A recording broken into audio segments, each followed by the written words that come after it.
Good evening. I'm Christine Johnson. I'm Maurice Dubois. This is a CBS 2 special report on the deadly terror attack in Lower Manhattan today. Here are the details now. 8 people are dead, at least 12 hurt, some of them critically, after a man drove a rented Home Depot truck onto a bike path along the West Side Highway. It happened just after 3 this afternoon. Witnesses say the bikers who were hit on the path never saw the truck coming. He hit them all from behind. A law enforcement official tells us the suspect shouted Allah Akbar after the attack. Police say after mowing them down, he then rammed the truck into a school bus. 4 people were hurt there, 2 adults and 2 children. The driver was then seen wandering through the streets with fake weapons in his hand.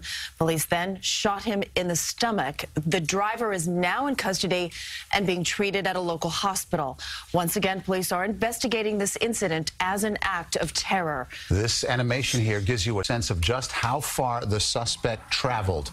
After getting on that bike path, he went almost a mile downtown, ultimately crashing at West Street and Chambers Street. We are learning more tonight about that suspect. Police identify him as Sayfullo Saipov. He's 29 years old and lives in Tampa, Florida. Saipov, reportedly from Uzbekistan. CBS News reported he's been working as a truck driver and has 4 traffic tickets on his record, but nothing more serious. CBS 2's Tony Aiello has been near the scene all afternoon. He joins us now with more. Tony.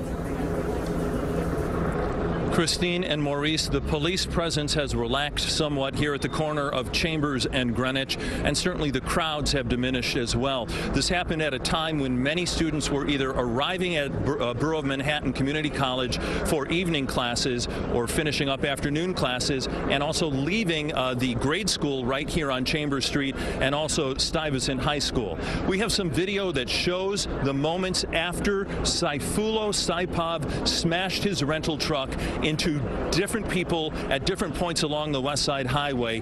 He ended up near Chambers and the West Side Highway. He waving around a paintball gun and also a BB gun, at which point he was shot by a police officer with the NYPD. He was shot in the abdomen, we're told, and late this afternoon we have some information about the name of the police officer who shot him. He is Officer Ryan Nash. He's assigned to the 1st Precinct in Manhattan, and he fired on Sayfullo Saipov in order to end this rampage of terror. Thousands of counter-terror officers and investigators are working on this tonight, piecing together what he did, what was his path to radicalization, where did he get the vehicle, how did he bring it into Manhattan, a moment-by-moment reconstruction of today's terror. Commissioner O'Neill and other officials spoke about it around 5:15 this afternoon. Today, there was a loss of innocent life in Lower Manhattan. The dead and injured were just going about their days, heading home from work or from school or enjoying the afternoon sun on bicycles. This is a tragedy of the greatest magnitude for many people, for many families here in New York City and beyond today. I want to commend the response of our NYPD officer that was on post near the location who stopped the carnage moments after it began. Also, the work of the first responders, including the fire department and EMS personnel, surely helped save additional lives. We, at this moment, based on the information we have, we know of 8 innocent people who have lost their lives and over a dozen more injured. We know that this action was intended to break our spirit. But we also know New Yorkers are strong, New Yorkers are resilient, and our spirit will never be moved by an act of violence, an act meant to intimidate us. We have been tested before as a city very near the site of today's tragedy, and New Yorkers do not give in the face of these kinds of actions.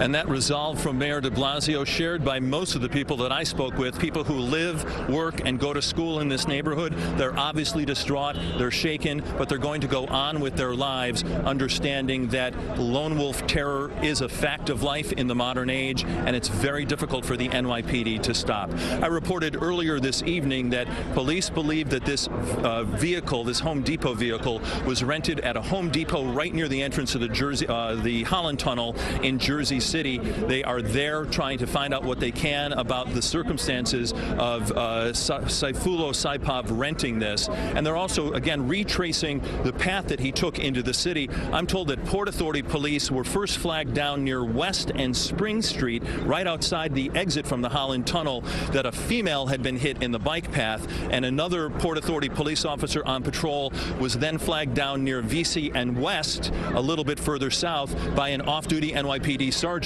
who said there were 3 male DOAs at his scene and also a female that were injured. So police officers swarmed the area immediately. Many of them were here right away, literally within moments of this happening. A very long, traumatic day for those first responders. They're doing their job, and they do it so well. And we're told that we can expect increased police presence here in the Lower Manhattan area for the time being, as the NYPD, the FBI, all the counter-terror officials work to get their arms around this threat and whether there are any additional threats to New York City. Reporting live near the scene, Tony Aiello, CBS 2 News. All right, Tony, thank you.